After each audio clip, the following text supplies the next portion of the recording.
wabarakatuh. Selamat pagi Bapak Ibu semuanya.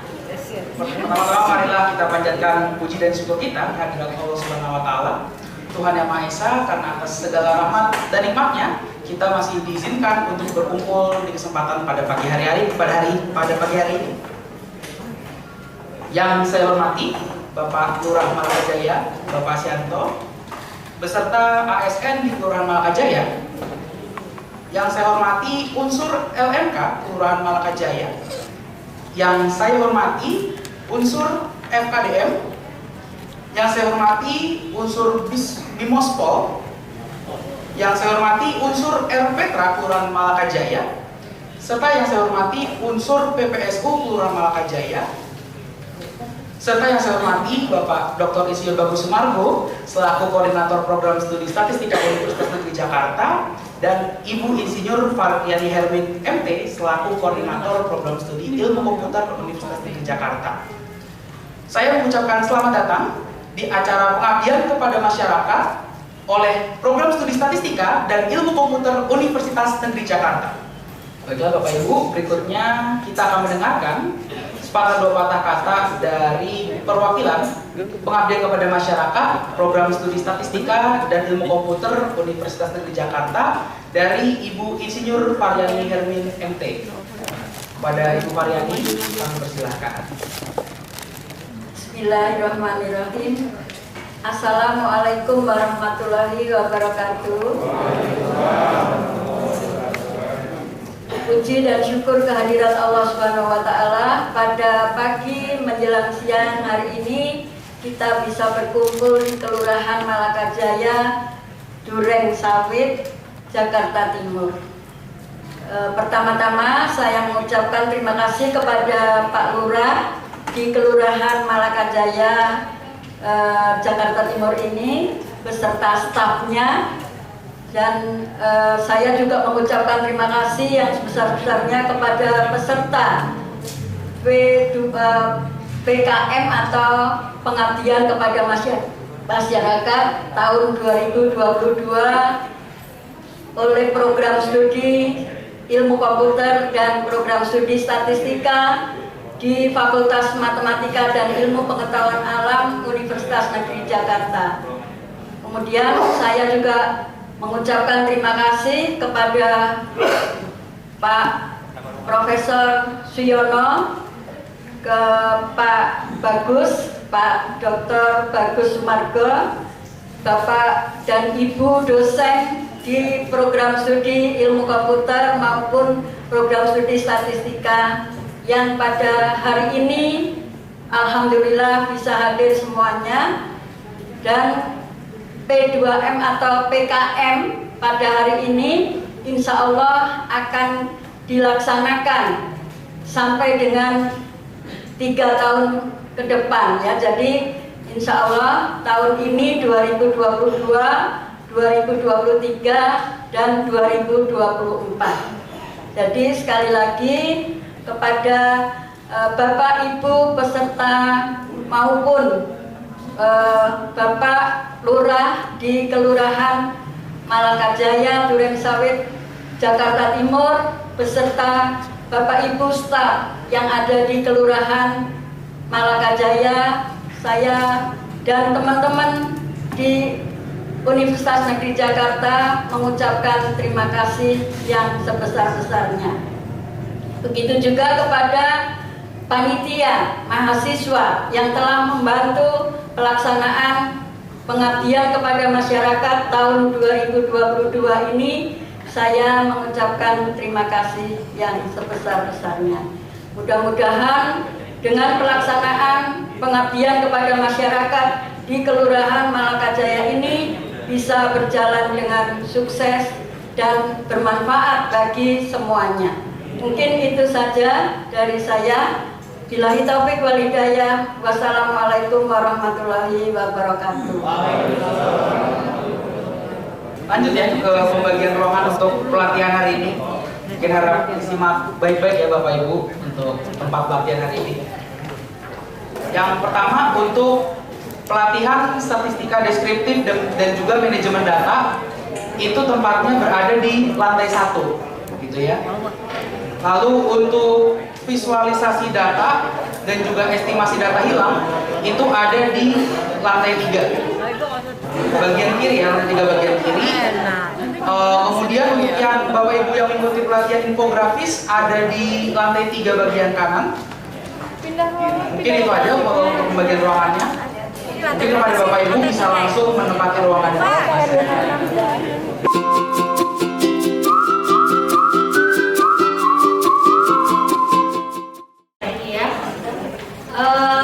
Jadi untuk yang pertama ini nanti ada pelatihan tentang pembuatan infografis dengan Canva. Apakah Bapak Ibu semuanya sudah pegang modulnya? Mohon maaf. Untuk yang modul pelatihan infografis dengan Canva,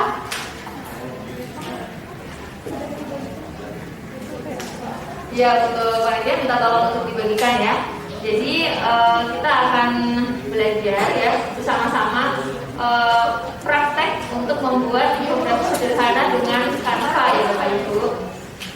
Sebelumnya saya tanya ke Bapak Ibu, mungkin udah ada yang familiar dengan Canva ya? Belum ya. Jadi ini merupakan aplikasi ya, software untuk desain gitu ya, berbasis online. Dan ini ramah user ya, gampang digunakan. Jadi insya Allah bisa lah dengan waktu yang singkat ya, insya Allah ya. Sudah modulnya ya. Baik, ini dimulai saja ya Bapak Ibu ya. Jadi di sini ada saya, Marfadia, selaku ketua tim dari B2M pelatihan infografis. Ada anggota dosen, ada Budia, ada Bu Dewi, dan anggota mahasiswa ada Mila dan juga Adit. Kita akan belajar tentang pengantar infografis, merancang infografis, dan langsung praktek ya Bapak Ibu, praktek membuat infografis.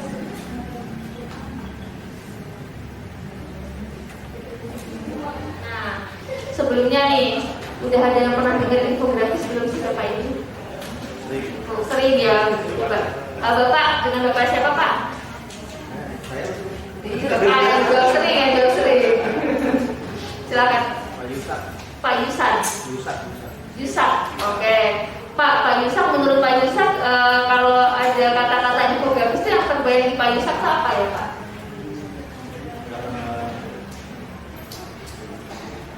Apa namanya? Informasi yang berdasarkan data dan tersusun dengan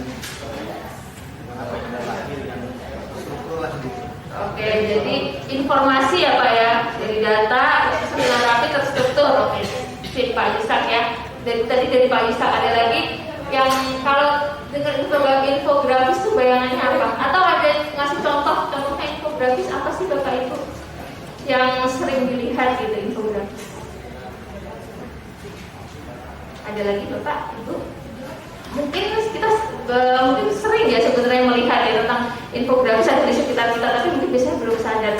Oh ternyata itu maksudnya infografis itu seperti ini ya. Sebenarnya infografis kan terdiri dari dua kata ya Bapak Ibu ya, info sama grafis. Nah benar Pak Yusak tadi ya, info informasi yang di istilahnya desain grafiskan gitu ya. Jadi informasi kalau biasanya kita kayak saya bisa cuma ngomong ya, cuma ngomong di depan gini informasi.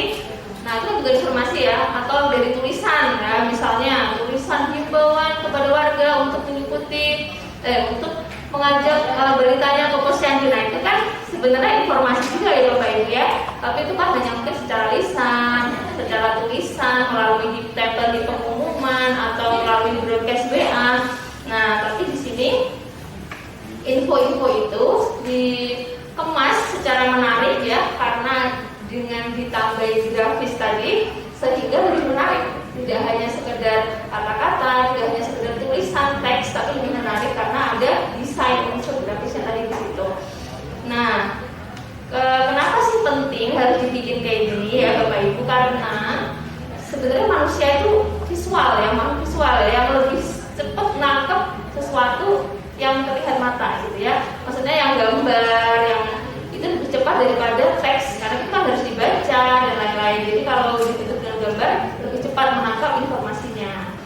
Nah, untuk infografis sendiri nih, ini ada infografis pemerintahan nih. mungkin ini yang sering dilihat ya Bapak Ibu, kurang lebih. Nah, kalau di sini persentase, maaf ya saya bacanya nanti agak kelihatan ya, persentase pemerintah daerah Kabupaten Pasar nih. Jadi nah ini sederhana sekali ya, misal itu juga bisa di Kelurahan Malakajaya persentase jenis kelamin ASN di Malakajaya, apakah laki-laki berapa persen, perempuan berapa persen, kayak gitu. Usianya juga bisa. Kan kita kalau misalnya cuman ini ya, oh usianya sebagian besar ini pegawai di Kelurahan Malakajaya udah pada berumur, nah, kan kita nggak ada tolak ukur ya di situ ya, berumur maksudnya gimana? Tidak terlihat. Tapi kalau disajikan seperti ini akan lebih terlihat informasinya. Kemudian ada infografis informasi, ada infografis lini masa atau jadwal ini ya, jadi kayak ada waktu-waktunya. Ini cocok untuk kalau kita mau menjelaskan tentang sejarah, gitu. Misalnya sejarah kemerdekaan bangsa Indonesia, ada waktu-waktunya, tahun segini oh ada peristiwa ini, tahun segini ada peristiwa ini. Nah itu namanya infografis lini masa. Kemudian ada infografis proses, mungkin membuat sesuatu gimana caranya. Ada juga misal infografis di sini baru ada ini nggak Bapak Ibu, misal vaksin booster gitu. Ada diselenggarakan di Kelurahan Malakajaya. Nah, itu kan pasti ada prosedurnya, mungkin dia misal ini untuk yang manula dulu, misalnya untuk yang usia lanjut, ada bawa KTP dan lain-lain, itu kan ada prosedur di situ. Nah itu kan bisa dibuat infografisnya, jadi bisa ini harus membawa syarat membawa KTP, syarat membawa apa, jadi itu dibentuk ke dalam gambar yang menarik. Kemudian ada infografis geografis. Nah ini kalau kita menggunakan peta, ada infografis perbandingan. Nah ini kalau membandingkan dua hal. Nah, kemudian untuk merancang infografis, jadi sebenarnya di infografis ini ada beberapa hal yang penting ya, yaitu judul, tata letak atau layout, icon dan simbol, kemudian ilustrasi dan gambar, warna dan tipografi. Yang pertama di judul. Jadi judul infografis ini harus menarik ya.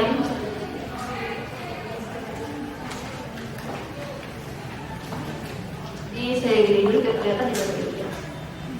Jadi judul infografis itu bersifatnya persuasif ya, yang ajakan biasanya. Misalnya ajakan untuk mengikuti vaksin booster gitu. Ayo masyarakat ikutlah vaksin booster gitu ya. Ayo masyarakat vaksin booster itu misal halal dan bersih gitu kan. Jadi bersifat persuasif ya. Yang itu adalah mengajak. Jadi judulnya juga harus sifatnya persuasif. Misalnya di sini jadi misalnya di sini, nah itu nggak harus kalimat biasa ya, bisa juga kalimat tanya ya, misal lepas masker boleh aja, tapi nah, kayak gitu. Jadi itu kan sebenarnya menjelaskan tentang risikonya kalau lepas masker. Nah, kemudian ini tentang layout ya, jadi untuk nanti membuat infografis itu layout itu penting ya, jadi harus rapi membuatnya, lalu ada bagian-bagiannya, ada judul, ada di sini ada chart ya, ada penjelasan dan lain-lain. Kemudian menggunakan icon ya, menggunakan icon dari simbol. Misalnya di sini ya Bapak Ibu. Nah ini kan tentang pembangunan ya, ini kan ada gambar rel ya di sini ya. Nah di sini jadi digunakan icon rel. Ada gambar MRT nih di sini, jadi digunakan gambar di sini, jadi akan lebih menarik. Kalau ngomongin uang nih digunakan simbol uang. Nah jadi kayak gitu akan lebih menarik ya. Tidak hanya ditulis misal rencana keuangan gitu kan, kalau tulisan kan kurang kena ya Bapak Ibu ya, tapi kalau kayak gini akan lebih kena, lebih nyampe kepada pembaca. Kemudian bisa juga icon-icon tadi digunakan sebagai ilustrasi. Nah ini ilustrasi statistiknya. Nah ini 6 dari 10. Jadi misalnya ada orang nih 10 yang 6 blok, yang 4 enggak, itu juga bisa jadi ilustrasi. Nah setelah itu ada warna, jadi ya ada psikologi warna di sini. Jadi kalau misalnya kita mau bikin kegiatan, yang kegiatan itu misal yang fun gitu ya, 17 Agustus mungkin ya, kalau 17 Agustus mungkin unsurnya merah putih kali ya Bapak Ibu ya. Terus kalau misalnya acara untuk anak gitu ya yang menarik gitu ya, mungkin oranye gitu ya warnanya. Jadi ini sebenarnya ada psikologi sendiri ya warna-warna itu. Jadi tidak bisa, kalau bisa jangan asal memilih supaya lebih bagus hasilnya. Kemudian tipografi yaitu teks ya. Jadi di infografis itu ada tulisan, ada gambar. Nah, tulisannya juga harus diperhatikan. Tidak boleh terlalu kecil, harus terbaca ya, dan menggunakan font yang mudah terbaca, tidak terlalu kecil, jaraknya juga pas seperti itu. Nah, prosesnya ini ada yang pertama menentukan topik tujuan dan seterusnya. Ini kita mungkin langsung ke praktek aja ya Bapak Ibu ya, supaya bisa langsung